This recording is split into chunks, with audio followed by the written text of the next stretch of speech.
muffins today. Muffins are also a quick bread, just like scones. What determines a quick bread over a different type of bread? You bake it the same day. You make it the same day. You don't use yeast. You use a chemical leavener, such as baking soda or baking powder would be examples, okay? Have you ever thought about what is a muffin? What is it? Mini cake. No. It's not a cake, That's though. a cupcake, you idiot. Thank you, Christian. You are right. What's a muffin? A small dense bread. A dense bread?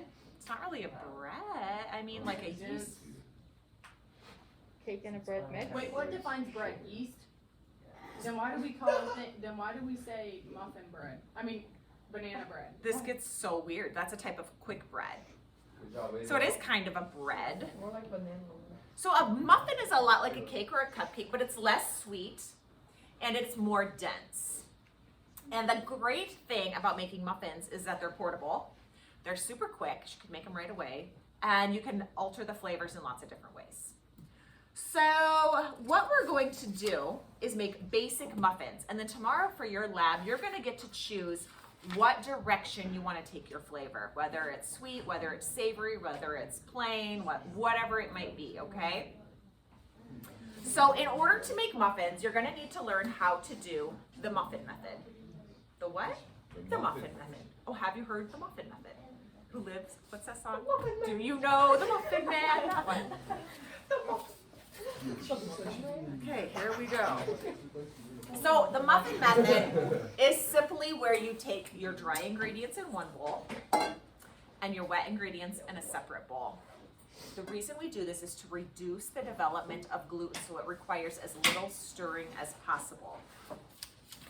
So my first ingredient is going to be 2 cups of flour. Now you can make this gluten-free if you wanted. I know Gunner's mom has to watch this, but you could use gluten-free baking blend apparently for this recipe, and it turns out fabulous. So you can tell your mom that would be a good one, or we could just share this video with her. Either way. Okay, so 2 cups of flour. Now who can remind me, what is the function of the flour? Yes. This is going to be the structure. Light and fluffy like the snow. Lighter than you think.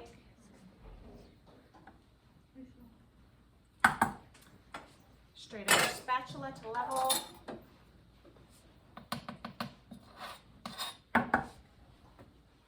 All right, so there's 1 cup and 2. Now, before I start measuring, or I started measuring, I preheated my oven to 425 degrees. That's a pretty hot oven. What were your scones? Do you guys remember? They were 425. Were they 425? So quick breads typically have a pretty hot oven to start, which will help that rising action right off the get-go. Okay, I'm gonna add 2/3 cup of granulated sugar. Which one is granulated? The white one? The white one, not the brown one. Do I need to sift this one or level or anything? We actually put that in our scones yesterday. We put that amount. So 2/3, yeah. I kind of heard about that. Somebody grabbed the. Yeah, I told her. Somebody. It was you. Okay. someone We're here to learn. We're here to learn. someone had the recipe right next to each other. And I just grabbed That was so good. the recipe. Oh, do you actually have some of those scones recipes? I do. Take one of those. Yep. I'll print a fresh one out for Scones you. were far and away the best one. So. I sold them. You sell all of them? Yeah. It's nice. I just sold them for $1, but I heard we probably should have asked more. Live and learn. Do like 2. Now, okay, so sugar. What's the function of this sugar going to do that I added to the flour? Sweet. It's going to sweeten, and it's also going to brown a little bit because the sugar caramelizes when it's heated. Now I'm going to need my baking powder, which is going to do what? It's going to make it rise. What's it going to react with? Heat and liquids. Good job. Okay, so there's my tablespoon. That's an awful lot of baking powder. And 1/4 teaspoon of salt for what purpose? Enhance the flavor. Yeah, it just kind of rounds out the flavor.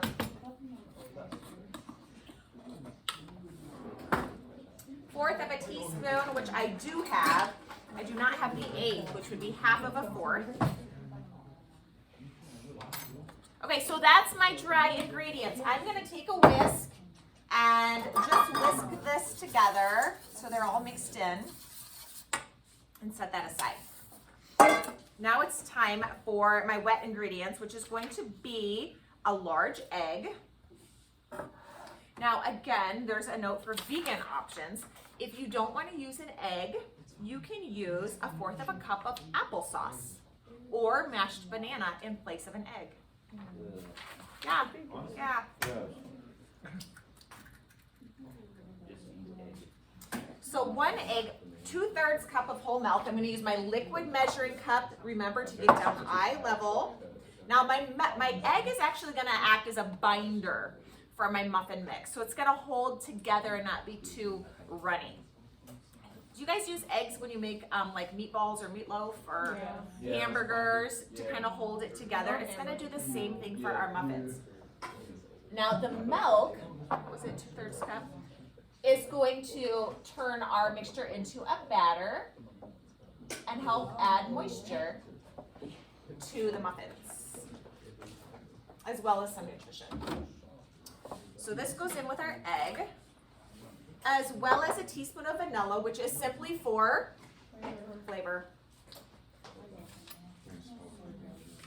Don't measure over your ingredients, measure off to the side in case you spill. And the last thing is a fat. And the best way to add fat in muffins is to use a pourable liquid at room temperature fat. So we are going to use cooking oil. Now this is vegetable oil. That's also vegetable oil. A lot of times I'll have canola oil, corn oil. What's the difference? Not a whole lot. They're all just called cooking oil, okay? Thank you, Aiden. You're gonna get to that recipe. So I need 1/2 cup of this, and I'm gonna just reuse the liquid measuring cup I had for my milk. Make sure it's right at the line. Now fat adds tenderness. Have you ever had like a fat-free muffin or a fat-free cookie? No. A lot of times it can be kind of like rubbery and really chewy and kind of tough because it's missing the fat. You would miss it if it wasn't there. Okay, so I'm gonna take the same whisk, remove it from my dry ingredients, whisk my wet ingredients together. What can I get you, Aiden?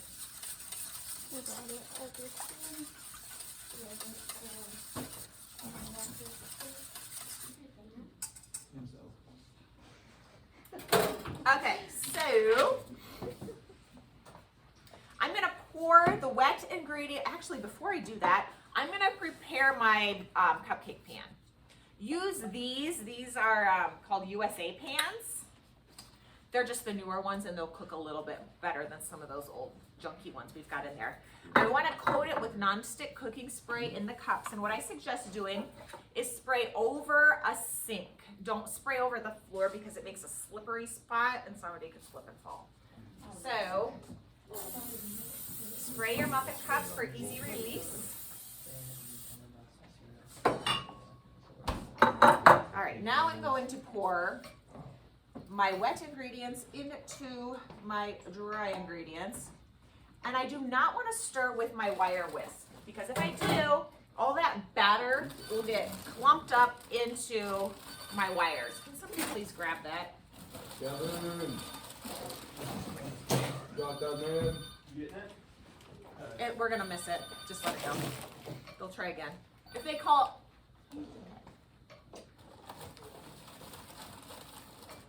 Okay, just be there in case they call again, okay? Or can you see who it was? Wait. Okay. So for the muffin method, I just poured liquid into my dry ingredients, which contains baking powder. What's gonna start happening? It's gonna start doing stuff. Yeah, it's gonna react. Yeah. So I don't wanna wait too long, and I wanna stir this just until combined. I do not wanna overstir. Overstir is gonna create tunneling in my muffins. So it'll look like a little worm crawled through the finished muffins after they're baked, and that's not what we want. So do not overstir. It should be in that pull-out jar. Yeah. Just. Okay.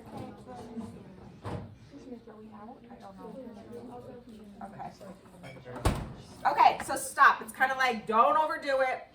It's mixed up good enough. I can still see a little bit of flour here and there. That's okay. So now I'm going to divide my batter evenly amongst my muffin cups, and I'm just going to take a scoop. I like to just use a dry measuring cup so I get them even.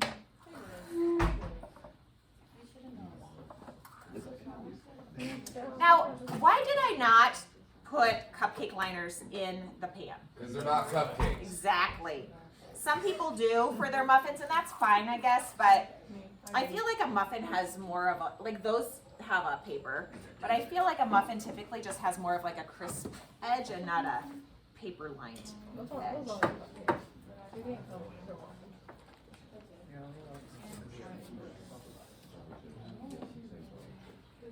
So my cupcakes are plain.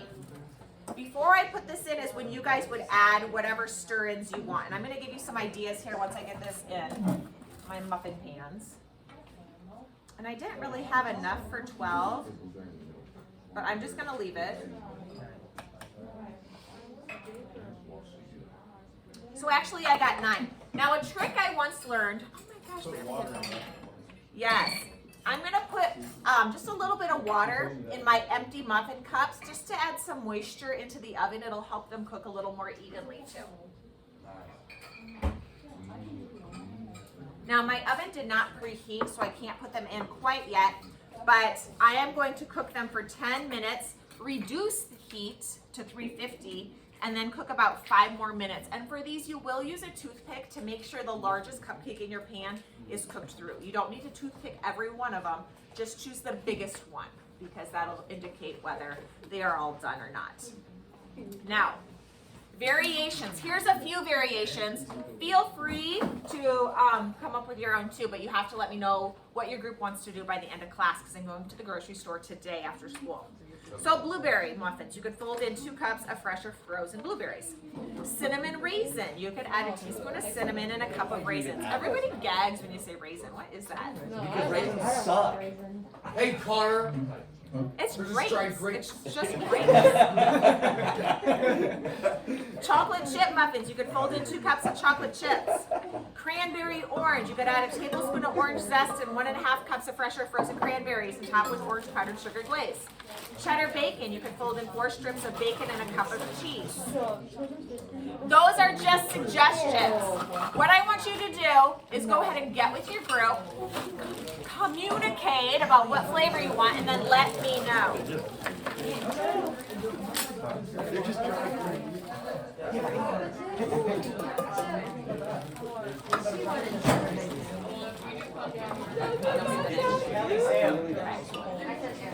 That's weird. I wonder if it just somebody used it.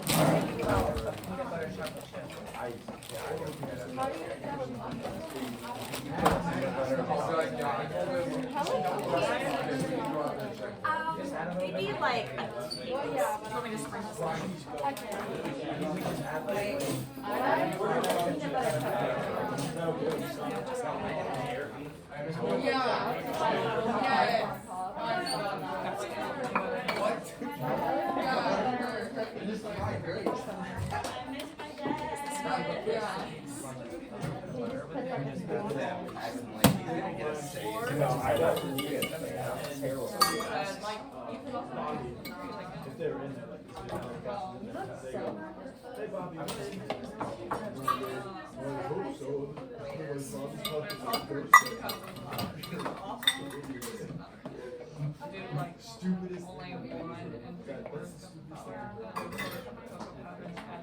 Oh, I need to do that. I can do it.